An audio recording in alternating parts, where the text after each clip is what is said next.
El neoliberalismo tradicional, el neoliberalismo de los años 70, 80 y sobre todo consolidado en los 90, es un neoliberalismo que se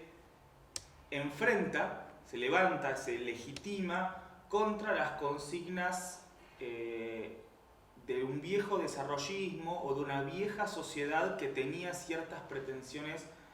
si bien, quizás no tan igualitarias, pero sí homogeneizadoras. Quiero decir, en la Argentina y en América Latina de los años 60, 50, había promesas de mejoras sociales hacia cierta sociedad más o menos homogénea. El neoliberalismo de alguna forma lo que viene es a promover la virtud de la diferencia, la virtud de la desigualdad basada en el mérito. La respuesta a eso, la respuesta en América Latina y principalmente en América del Sur durante la primera década del siglo XXI es un ataque, una carga sobre esos principios desigualadores, pero que no implican un retorno a las viejas premisas de homogeneidad o de búsqueda de cierta igualdad social que existían previamente. No implica un retorno a lo que había antes del liberalismo, sino que es una redefinición. Y esa redefinición es una redefinición que tiene, para mí, dos características principales. La primera es que efectivamente implica una impugnación a principios neoliberales,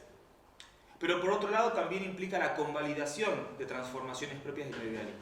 El neoliberalismo al mismo tiempo tuvo una parte, si se quiere, virtuosa, casi un poco por quizás una consecuencia no deseada o no necesariamente planificada, que es que en este desarme de la homogeneidad social, el neoliberalismo de alguna forma abrió la puerta a la expresión de ciertas pluralidades, hacia el reconocimiento de ciertas nuevas formas familiares o nuevas formas de organización de la vida privada también, que pasan a ser de alguna forma menos censuradas que antes. En ese sentido, lo que sucede en los 2000 es una convalidación de lo estructural de esas desigualdades múltiples, una legitimación por la positiva de estas desigualdades positivas o de estas pluralidades, y lo que algunos autores, sobre todo Andrenachi en Argentina o Lavinas y Simoes en Brasil, han llamado el inclusionismo, que quiere decir, frente a la desigualdad estructural, en lugar de un combate a esa desigualdad, lo que hay en principio es una compensación de esa desigualdad por la vía de políticas públicas distintas. Ese inclusionismo tiene una pata económica concreta, que es combatir la desigualdad, pero que al mismo tiempo se expresa bajo una forma del reconocimiento de los límites, quiere decir, inclusionismo no es igualdad,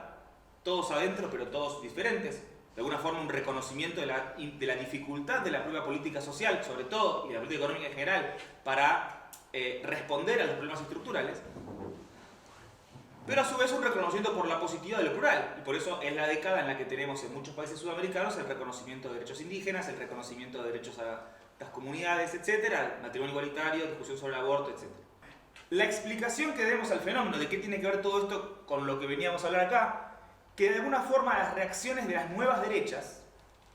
no son reacciones como las del viejo neoliberalismo contra esas viejas pretensiones igualitarias del desarrollismo, sino que es una reacción contra este inclusionismo, usemos el término de Andrenachi. Quiere decir, es una reacción no contra las pretensiones de una sociedad igualitaria, sino una reacción contra las que se ancla sobre las contradicciones de un modelo que en su desigualdad no llega a compensar de la forma correcta o no llega a resolver esos problemas. Y dentro de toda esa pelota están los derechos de las minorías, están los derechos de la diversidad. Cuando Milei dice la justicia social es una aberración, está atacando sobre todo a una justicia social que se interpreta como parcial en la medida en que viene a no proteger a todos, sino a proteger a algunos. Justamente, la característica de la política compensatoria de la desigualdad es que es una política desigual. No todos reciben lo mismo de esa política. Es una política que compensa desigualdades. Entonces, cuando Milei dice la justicia social es una aberración, lo que está diciendo es que existen determinados principios, derechos, lo que sea, que se aplican a algunos y no a otros, porque justamente se aplican desde esa desigualdad. Por último, un poco en términos ya desde los desafíos militantes, que a mí me parece que en estos casos no se pueden separar del todo de lo que hacemos en términos académicos. La característica fundamental de estos discursos de nueva derecha, sobre todo el discurso económico, es que es un discurso explícitamente militante y sobre todo exclusivamente teórico. Quiere decir, si el neoliberalismo de los 90 era un neoliberalismo que decía fin de la historia, acá no hay nada que discutir. Yo no vengo a hablar desde un autor, no vengo a hablar de una teoría, esto es la economía y punto. Acá lo que tenemos es un movimiento que en lo que tiene que ver con el discurso económico y sobre todo en cómo se plantean las políticas económicas es abiertamente ideológico. Y dice, no, leemos a estos autores, leemos a Friedman, leemos a Hazlitt, leemos a Rothbard, leemos a Mises, a Hayek, y pedimos que se los lea y pedimos que se discuta y pedimos que, es más, pedimos que se implementen de forma directa y sin mediación sus propuestas a la política pública. Y entonces, frente a eso, la política económica no es solamente una política que está dividida entre gente que tiene razón y gente que no,